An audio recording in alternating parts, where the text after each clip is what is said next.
China's development of the J-35A, its second fifth-generation stealth fighter, has drawn significant international attention, especially since its official unveiling at the 2024 Airshow China in Zhuhai. The J-35A represents a key milestone in the modernization of the Chinese military aviation industry and symbolizes China's ambition to narrow the technological gap with Western air power, particularly that of the United States. According to Wang Yongqing, a prominent aircraft designer and chief expert at the state-run Shenyang Aircraft Design and Research Institute under the Aviation Industry Corporation of China (AVIC), the J-35 is not just a new aircraft, it's a flexible and scalable platform that China intends to produce in large quantities for both its Air Force and Navy.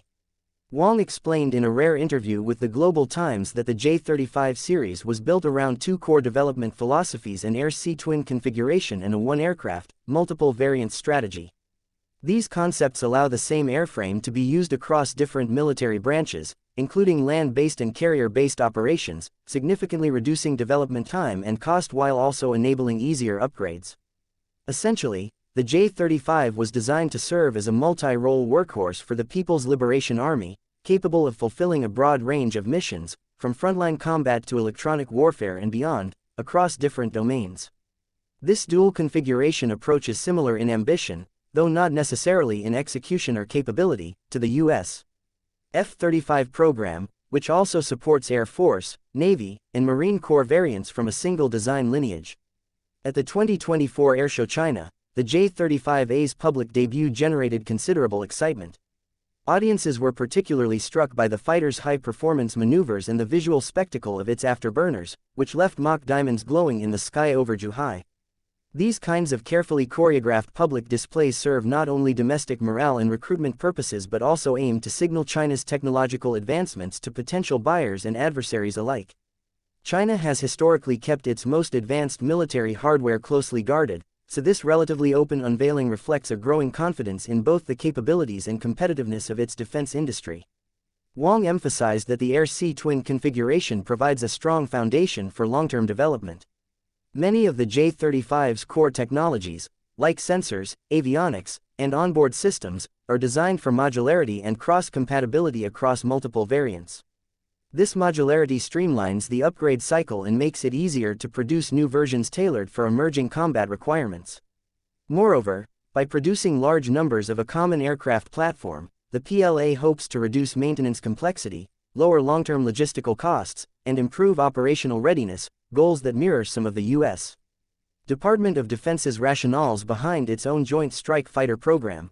The J-35A, according to Wang, was designed from the outset with battlefield coordination and networked warfare in mind. He described its combat role metaphorically, likening it to a point guard in basketball, a player who not only scores points but also facilitates the performance of the entire team. In combat terms, this means that the J-35A is intended not only to engage directly with enemy targets but also to serve as a command and coordination node in integrated air operations. This concept, rooted in the broader vision of systems warfare, echoes how U.S. military doctrine has evolved to prioritize distributed, network-enabled operations where platforms like the F-35 play a central coordinating role. However, while China is clearly making progress in stealth aircraft production and battlefield integration, it is important to temper the narrative with context.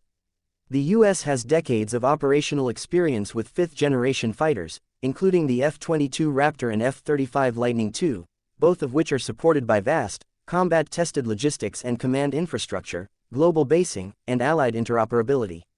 China's ability to match that scale, especially in terms of pilot training, mission readiness, combat data integration, and stealth sustainment, remains an open question.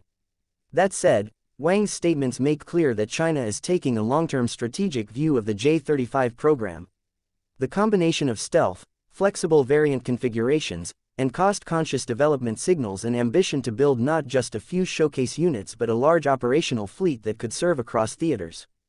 If successful, this would allow China to field a more adaptable and numerous fifth-generation fighter force than previously anticipated, though still within the broader technological and operational ecosystem that the U.S. continues to lead.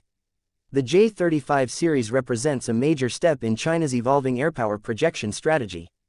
Its planned mass production, modular architecture, and dual-use flexibility reflect China's broader goal of fielding a comprehensive, modern military capable of competing with, and eventually challenging, the operational advantages long held by the United States and its allies. Whether the J-35 can deliver on this vision in practice, especially in the face of real-world combat scenarios and international defense standards, remains to be seen. But China's direction is clear: it is not just building planes, it is building systems for the long haul.